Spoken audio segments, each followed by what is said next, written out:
Welcome back. In this one, we're going to talk about a controversial topic, one that's a bit skipped or taken differently than what it actually is.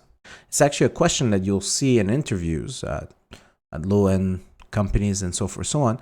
It's really interesting because you need to understand it because it does a lot to our applications. But you need to also understand why people perceive it in a specific way than the actual way. And we're going to talk about all of that in today.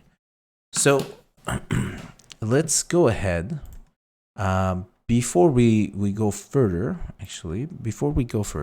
we're going to go over a quick thing, if you guys remember. And that was basically we had a stack, right? And we also have a heap. So our application has a stack of all variables that we create. It actually has multiple different types of stacks, but this stack of variables we create, and there is a heap where anything that's not primitive will be put in there, right? We talked about this in a previous video where we talk about primitive versus reference type. Okay, so it's important to understand that distinction.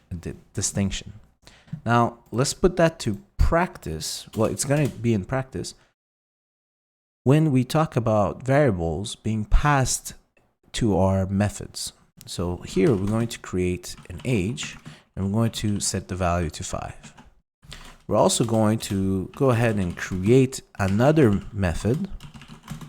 Let's call this one, I don't know, do something to, I don't know, sorry. Do something to age. Now, we're going to pass our age to do something to age.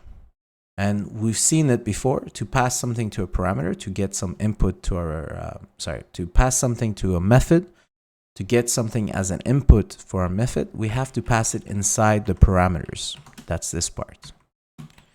So inside this parameter, inside this parentheses, we're going to create a variable, and this is a holder, a placeholder for the values coming in, and we could rename it to whatever we want. Age, let's say v, age variable. Okay, just to show you that this does not have to match the names, right? Don't get that confused. And inside of that, we're going to do two things. One, we're going to print out age. So let's say inside and print out age. Age variable. Notice again that age does not exist here. So I can't just type in age. That variable does not exist in this scope. So this variable only exists within the scope of this method. And this variable does not exist here. So this is the variable that we created. This is the same as if I created it inside here. The only difference is this variable inside the parentheses, this parameter, will be initialized with the value given rather than the value initialized to. So the value given is when we call it, we'll give it a value and it will go in there. So anyway, coming back to this, we're going to print it out. And we're also going to print it out right here. We're going to say outside, and we're going to say age. Right? Before we go further, we're just going to run it. You're going to see nothing is really going to happen. We only have one print. Why is that? Well, because this method that we created, we never call it. This method cannot run on its own. It has to run within our application, within our main method, which we'll talk about later. So for us to make this one work, we have to call it. So do something to age, and we're going to pass that value, age, right? So now if I run it, you'll notice we get outside and inside. Inside the method is run afterwards. And we'll also put another output outside, and let's say this time it's after, and we're gonna put age. It's a funky way, the way I'm doing it. Who cares? Just whatever I came up with before. It looks nice. And let's run it again. So Again, this is a tracing. This is a way for us to understand the value of age after every step. So if you look at the first trace, we see outside before the value is 5. When we call that method and we pass age, we pass the 5, we get 5 inside this method. And when we're back outside at line 8, we get outside after 5. Okay, it's a tracing to figure out what's going on at every step. Now, the issue comes down to what happens to age when I change the value to 8. And let's go ahead and print that again. And we're going to do the same thing as before and after. Before. And let's just do a quick copy paste. After. Now again, remember that a method needs to finish before we go next line. So line 8 is really the last line of our application. But at line 7, we need the inside to be done first.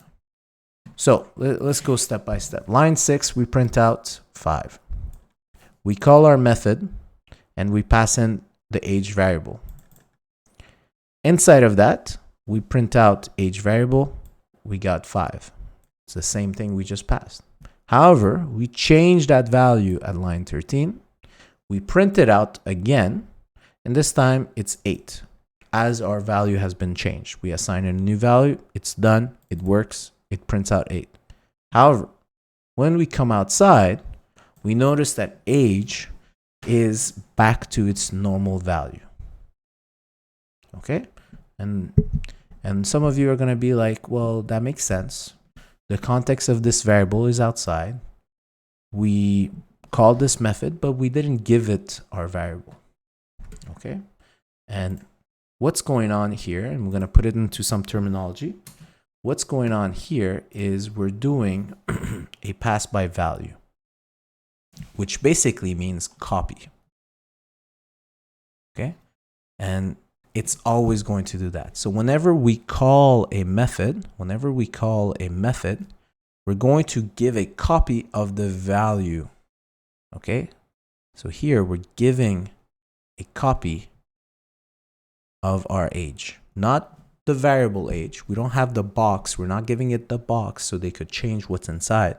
We're giving a copy of the content of that box, a copy of that variable. So normally, let's say we're going to go line by line. At line 5, we create an age and we set it to 5, right? Then at line 7, we call our method and we pass that copy to here. But what actually happens is this is creating a new variable, right? Age variable. And we're copying the value inside of it.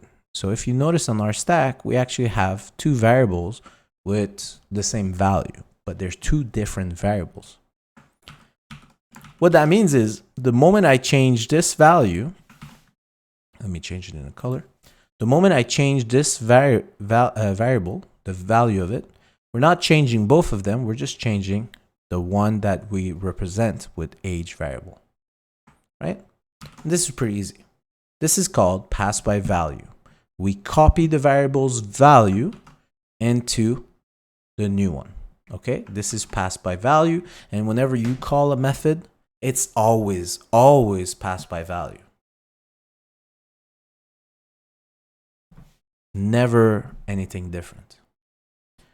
All right, so we understand what pass by value is, which basically means copy my variable into that parameter. Perfect. So if it's always done this, and this is what pass by value means, then what is pass by reference? All right, let's go one more step. So I'm going to erase a little bit. Just give me 1 second. Clean this up. And let's clean this up a little bit as well. And this is, again, really important topic. This time, we don't have, this time we have to talk about a variable that does not live in the stack. So we're talking about something that's a reference, right? And that's anything that's not primitive. And one of those, I'm going to actually keep this age. Well, actually, let's keep it. One of those is making an array, as we've seen. So let's say grades again. And this time we're going to initialize it with 3, 4, and 5. Pretty straightforward. And yeah, I don't want to have too many outputs on my screen. So we're just going to comment all of this out. Actually, I want to erase it just so I keep the screen a bit clean, okay? So we have this grades, and we're going to pass it to a method to do something with it. So we're going to create our method, public static void, I don't know, do grades. Okay, and again, we need to pass as that to pass the grades as an input. So we're going to create a new variable, and we're going to call it something else just to show that it's a different variable. Grades new, I don't know. Okay, just something that's different from this one so you don't get too confused. Normally I would name it the same because they're representing the same thing.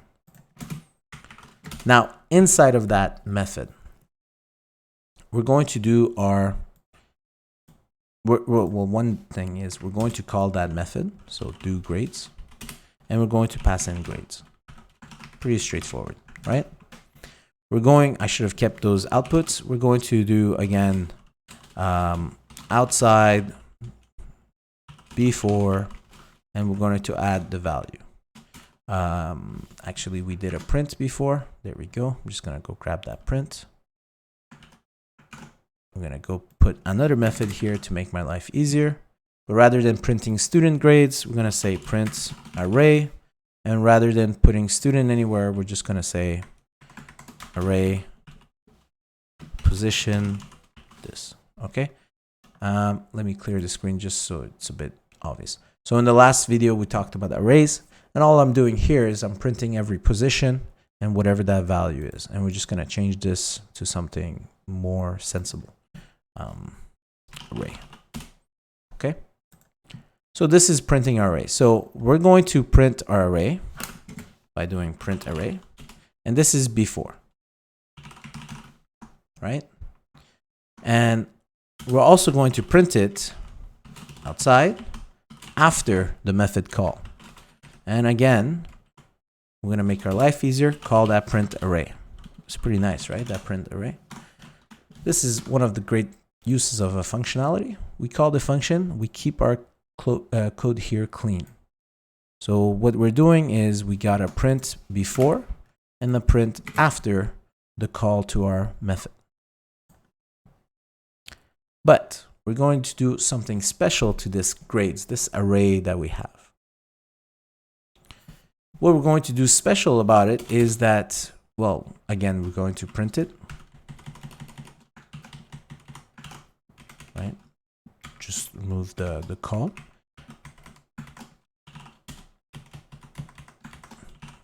And inside. All right. Nothing too fancy. Right now, there's no change. So if we run this application right now, it should show the same thing multiple times. Right? If we look at it from the outside, we got 3, 4, 5. When we call the function, the method, we still got 3, 4, 5. Inside again, 3, 4, 5. And outside, 3, 4, 5. It does not change. Now, what happens if I change some values? So I say grades new at position, let's say, again, this is position 0, position 1, position 2. What if I change position 1 and I change it to 50? Something that we'll obviously see. Now, if I run it, you'll notice something funky that happens. 3, 4, 5 outside. Inside, before the change, 3, 4, 5. But after the change, we got at position 1. Right? That's the position we changed. We got it to 50. But now, notice something more interesting. Coming back outside, so right here, after the call, coming back outside, it's also have been changed. Uh-oh. Now, if you think about this, if you think if you understood what we talked about, the stack and the heap, you should kind of have guessed what the issue is or what's going on. Well, let's go ahead and do this step by step. So at line 5 over here, we're creating a variable called grades. But the problem with this, it's too big for my stack. So we have to create a reference of where it exists inside the heap memory. So there's an address, the value here is an address of where it exists inside the heap memory. And it needs of size 3, right? And we talked about this in the prior videos. It needs a size 3 times int. So int is of size 4 and it needs 3. So 3 times 4, it needs to have 12 bytes of space. So inside of that, we had 3, 4, and 5. That's line number 5. We go down, printing. Now we get to the fun stuff. Call the method doGrades. So at line 10, let me change color so we make sure what step is at what. So at line 10, we're calling the method doGrades, and we're doing a pass by value. So this variable grades, we're copying it inside grades new. So over here on the stack, let me make it a bit bigger. On the stack, we're creating a new variable called grades new. Grades new. But what we're actually copying, what we're doing is always pass by value, right? But what we're copying is not the array, but the actual value that's on the stack. And what's on the stack? Well, it's the address. So the value here is the address. So when I copied inside grades new, what we're copying is the address that's pointing towards this array, right? To the beginning of that. So we still did pass by value, but what we copied was the reference of where it exists inside the heap. Does that make sense? So the moment I say, hey, grades at position 1, if you guys go back to the video, we talked about heaps, stack, and arrays. Let me change colors again one more time. We're saying, okay, line 20, we're saying go at the beginning of grades. So we're right here. Go at position 1. Position 1 would be the byte size. So 4 times 1. So go at that specific position, which is 4. So this is 0. 4 bytes later, we're at this location, right? And we're interested in the following 4 bytes. So remember that this is 4 bytes, 4 bytes, 4 bytes. That's 12 bytes. So we go at this location and we say change it to 50. So this changes to 50. And then we print it out. Obviously, we're printing this one because that's what our that's what our variable is pointing to. And the moment we go outside line 12 and 13, well, this variable now, grades, is also pointing to the same array. So whatever changes you make there will happen everywhere. You could think of it as 2 people. This is student 1, and this is student 2. Both of these students live in the same location in town. They live in the same apartment. So if one of those students goes and paints the house into pink, well, the moment the other student comes home, he will notice or she will notice that the house is pink. If one of them goes and burns down the house, well, it's burned down for both of them, right? This is the same thing that's happening. The heap is being shared by 2 variables that are pointing to the same location in that heap. And this is the problem. So a copy the copy, even though it's a copy, the values are changing because we're changing it on the heap and not on the stack, right? What that means is if I would have changed it on the stack, so how would I change this on the stack? We'll create a new reference, a new variable. So let's say if I said grades new equals a new array, 1, 2, and 3, right? Actually, I can't do that.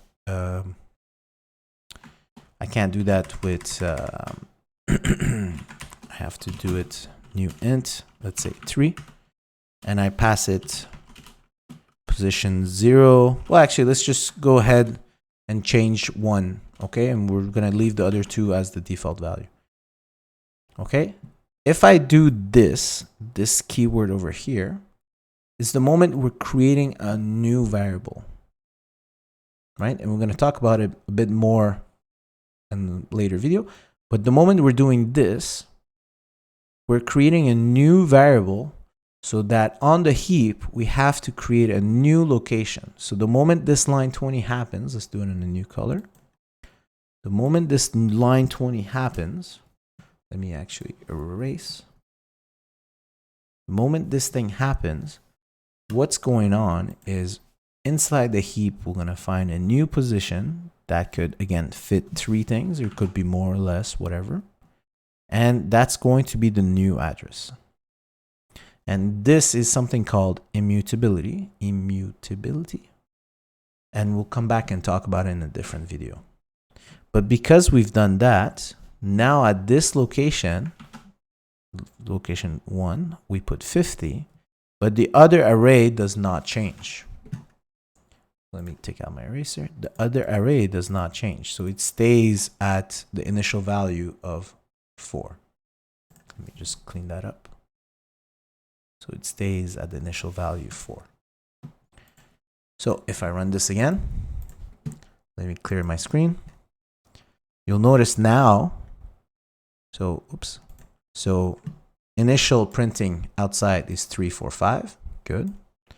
Call our method, so we're inside our method. We do the initial printing here. 3, 4, 5 again. Perfect. That's the copied by value. However, this time we create a new variable. So where our stack is pointing to a different location. So our stack, that variable or stack is pointing to a new location. The copied box, the value of that has been changed. The same way as we did with our int at the beginning of the video, if you go back. So what does that mean for us? Is that the moment we change this to 50 and we print it again at line 24, you'll notice the 50 being shown in 0 and 0. This is because, again, it's blank new. So it's doing the default value of int. But the moment this method is done and we go back outside and we print, you'll notice no changes happen because we are pointing to a different address than the inner one when it did the change. Right? And this is really interesting. And this is really important because from now on, all we're going to do is pass by references. We're going to create our own variables and send it everywhere. We need to understand that what we're passing is the address of where it exists in the memory. And because of that, everything we pass to anyone, they have full access on it. And we'll talk about how to limit that access. But you got to remember that we're passing the memory, and anyone with access to that location in the memory, or they know where it is, they have access to changing it. Now, very good. We understood how this works. Let's come back to our initial problem that I was telling you about. The initial problem is, in most interviews, when we're talking about objects or arrays and so forth, so on, they're going to ask you, is it passed by value or is it passed by reference? Well, the real answer is it's passed by value always. It doesn't change the way it works on the hood. But the problem is they will say it's passed by reference when it's an object or when it's an array. When it's a reference thing, they will call it passed by reference.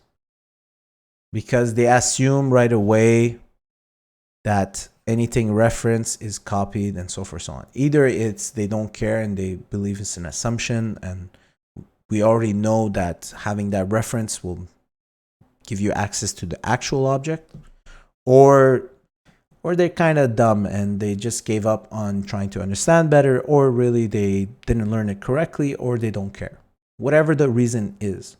So you're going to see a lot of times for any other objects, they're going to say pass by reference, and it's going to be valid answer because it became a norm.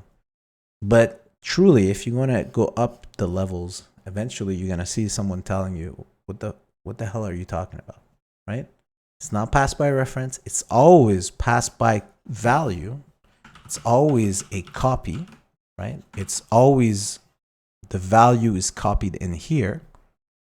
But because it's a reference to somewhere inside the heap memory, they will sometimes refer to as pass by reference, even though this doesn't really exist. Okay? Again, take it with a grain of salt. We'll come back to this more often. Cool? So this is normally an interview question, and most likely they will do the incorrect answer as the answer. Actually, I had that when I was younger. So be careful with that. If you go ahead and explain them in a proper manner, how it functions under the hood and why we say pass by reference, you'll be fine. Okay? But if you just say pass by value and then they're like questioning every things you're doing, well, then we're going to get into a problematic situation. So be nice, sincere, and go step by step, teach them properly. And that's the way of life. All right, guys, see you in the next video.